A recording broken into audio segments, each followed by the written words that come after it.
সেটাকে আপনাকে অ্যাকনোলেজ করতে হবে। তো তাদের জায়গায় প্রত্যেকের জায়গায় সেরা। আমাদের সাকিব আল হাসান আছে, তিনি দীর্ঘ সময় বাংলাদেশের ক্রিকেটে তথাপি ওয়ার্ল্ড নাম্বার 1 অলরাউন্ডার দীর্ঘদিন ছিল। আলহামদুলিল্লাহ। জানতে হবে প্রোগ্রামে আমাদের আজকের বিষয়, কেন বিশ্বসেরা অলরাউন্ডার সাকিব আল হাসানের সঙ্গে ফুটবলার হামজা চৌধুরীর তুলনা। সম্প্রতি বাংলাদেশি বংশোদ্ভূত হামজা চৌধুরী এক সাক্ষাৎকারে কোনো একজন ব্যক্তি তাকে প্রশ্ন করছে কে সেরা, হামজা চৌধুরী না সাকিব আল হাসান।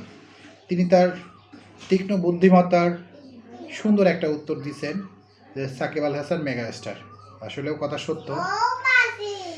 তো এই প্রশ্ন কেন, চলুন একটু বিস্তারিত বলি।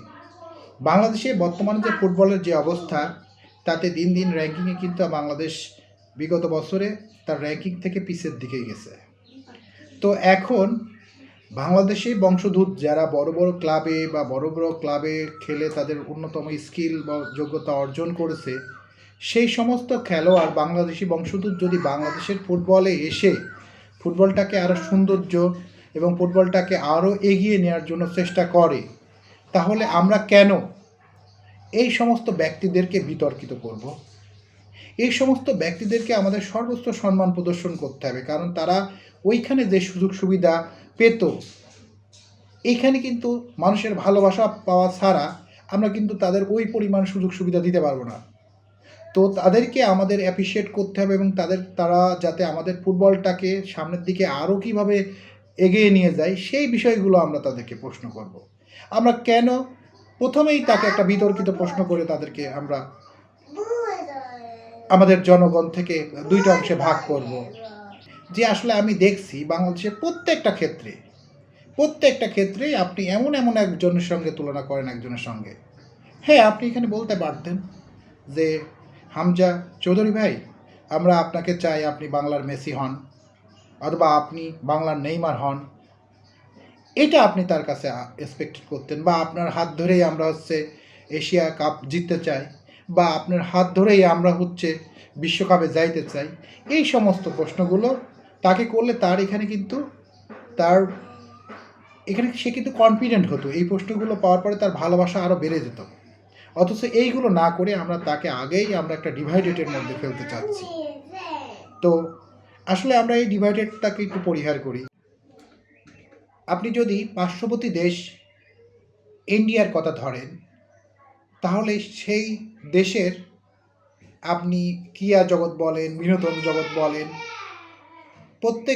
প্রত্যেকেই কিন্তু সিনিয়রদের এবং জুনিয়রদের মধ্যে একটা ভালো একটা কম্বিনেশন আছে এবং রসায়ন আছে। এবং ওই দেশের সাংবাদিকরা এই দিকগুলো, তাদের মধ্যে অনেক বিতর্কিত সাংবাদিক আছে, কিন্তু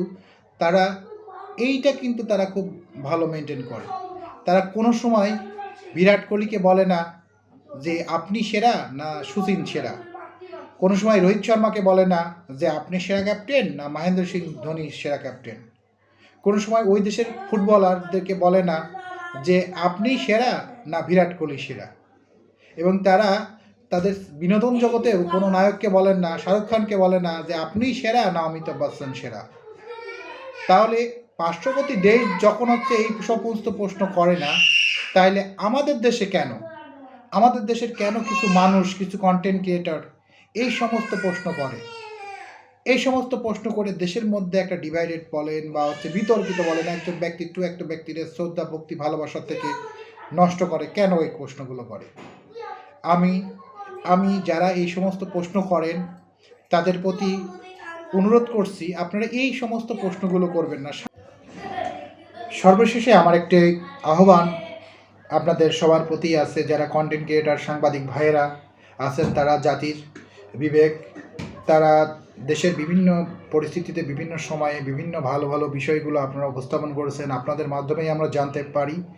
তবে আপনারা এই জিনিসগুলো আপনারা বেশি করে প্রচার করেন, যার মাধ্যমে আমাদের নিজেদের মধ্যে ভ্রাতৃত্ববোধ তৈরি হয় এবং খেলোয়াড়দের মধ্যে একে অপরের প্রতি যেন ঘৃণা না জন্মায়, সিনিয়রদের প্রতি সম্মান করা, ছোটদের প্রতি স্নেহ করা, এবং এমন কিছু প্রশ্ন আমরা করব না, কারোর সঙ্গে কারোর তুলনা করব না। আমিনুল ইসলাম বাংলাদেশের ক্রিকেটে আমিনুল ইসলামের সময় সেরা, রফিকের সময় সেরা, সাকিব আল হাসানের সময় সেরা। এখন এক সময় মুস্তাফিজ ফাস্ট বলার, বাংলাদেশের অন্যতম ফাস্ট বলার ছিল মুস্তাফিজের একটা সময় কিন্তু সেরা ছিল, কিন্তু বর্তমানে তাসকিন আহমেদ সেরা, এক সময় হয়তো নাহিদ রানা সেরা হবে। তো এই জিনিসগুলো প্রত্যেকেই, আপনি কোনো সময় মুস্তাফিজের সঙ্গে তাসকিনের তুলনা করা ঠিক না, তাসকিনের সঙ্গে নাহিদ রানার তুলনা করা ঠিক না। আমরা এই তুলনাগুলো করব না।